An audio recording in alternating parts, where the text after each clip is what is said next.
late morning, and I have not eaten yet. And you have been busy. You've been in the kitchen. I've been taking calls. Sometimes calls just go into one and another, and next thing you know, it's lunchtime. And you made granola while I was on calls, so I can smell the, what is it, oats and almonds, and vanilla. I can smell vanilla and probably some maple syrup, but I can't smell it. Mm-hmm. And you took my vanilla. I got vanilla as a gift from Mexico. My friend brought it back.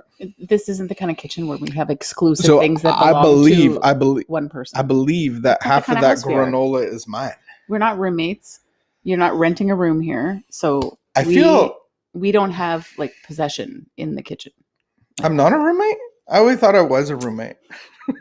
I always thought that I was living in your space and that I do pay rent and that I have to do chores. Literally thought I've been a roommate. So I'm not a roommate. I'm an owner. Co-owner. So are you the roommate? No, that's not how we live in this house. That's not how we live. Equal partnership. What's mine is yours, and what's yours is yours. Not quite, but not quite. I heard that somewhere. I know. It's not true. It's not true. We are kind to each other. We share. I've stretched your boundaries on sharing 100%. I know that. Yes.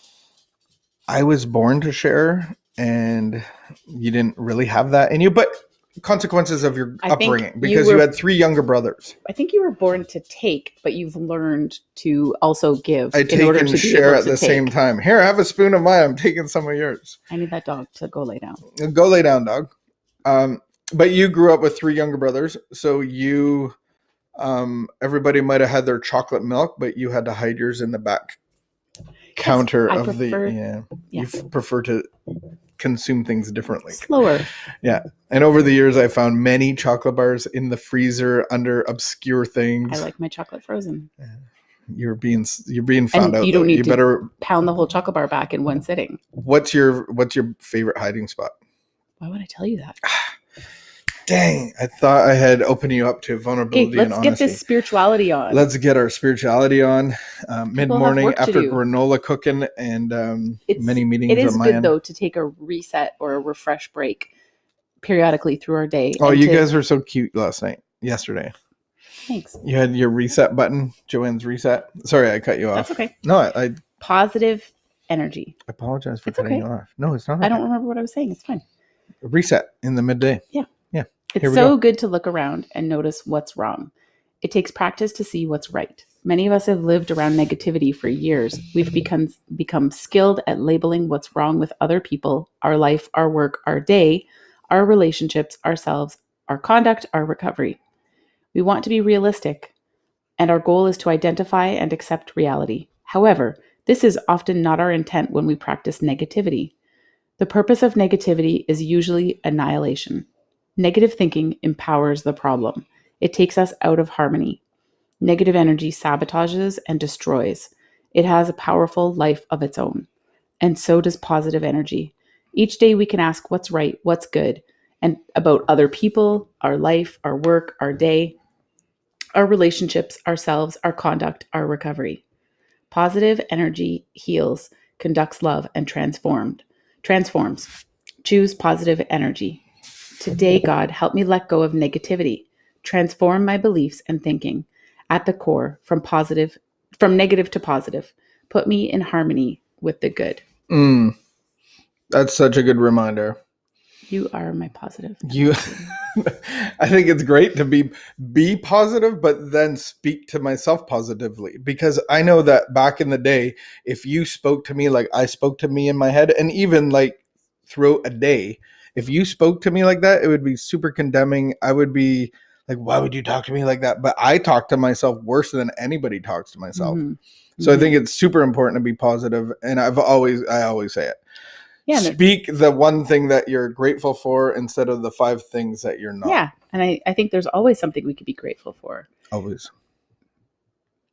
What are you grateful for today? I am grateful that you are cooking granola. Mm-hmm. I think that's really cool. And I'm grateful for the sun coming up and staying longer. Last night it was like bright till 7:30. Well, that's the benefit of daylight savings time. When I think of the positive energy, I think of those experiments that I don't even know if they're scientific, but they speak to plants and like flowers. And so they'll speak positive stuff to one flower and then they curse out the other flower, and the other flower like wilts after like a month of being spoken to harshly.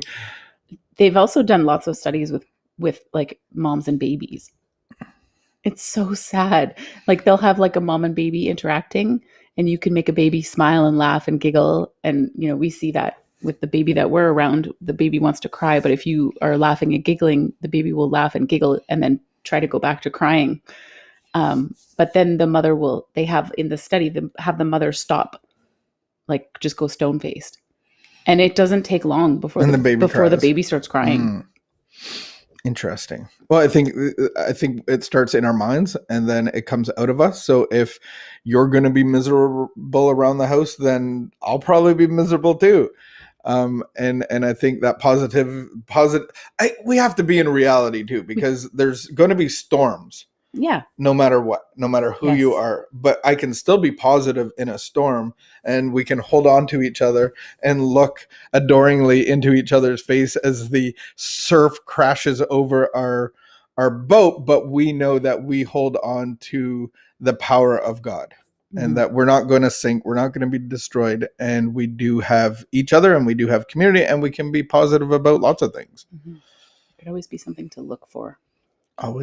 We could always look for and find. If we're looking for something to be grateful for, we will find it. What do you look to be grateful for on a break? Like, what's your go-to look for?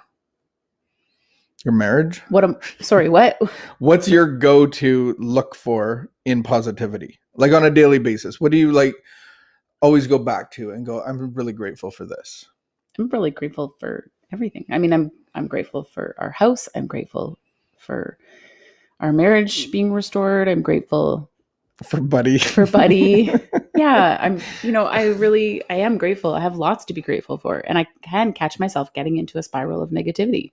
It's not hard, to kind of slip down into that slump of negativity. My go-to is my recovery and sobriety, and looking back at like 14 years. Where were we 14 years ago? Oh my goodness. Just consumed by self and obsession and addiction. And just to know that my mind is delivered from a mental obsession that always brought me back to alcohol. Like that's a horrible way to live. It's true. And I'm very grateful for the 12 steps of Alcoholics Anonymous. I actually, I'm very grateful for that. And I'm grateful for my church community.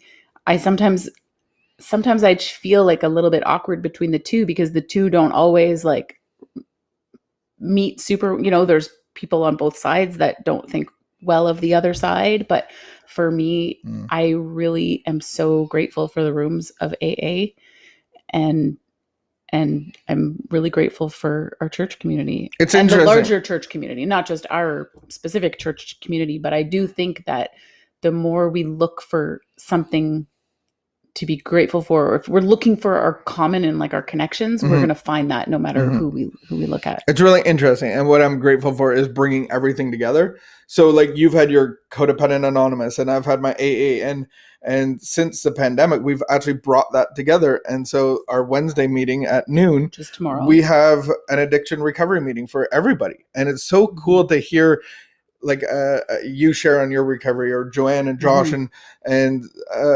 a porn addict and all of that stuff. It's really refreshing to actually be in the same room, because we all have the same problem, just different ways of dealing with our solution that kills us. And then we're all getting the same solution out of the 12 steps, which is God.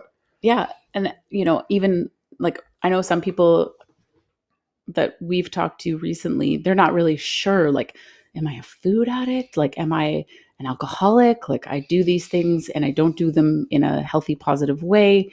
And so like, am I just everything? And then, my friend and I were talking the other day and just saying like, we're looking for ease and comfort. And so when there's like, disruption and torment inside us, we're looking for an external source of ease and comfort.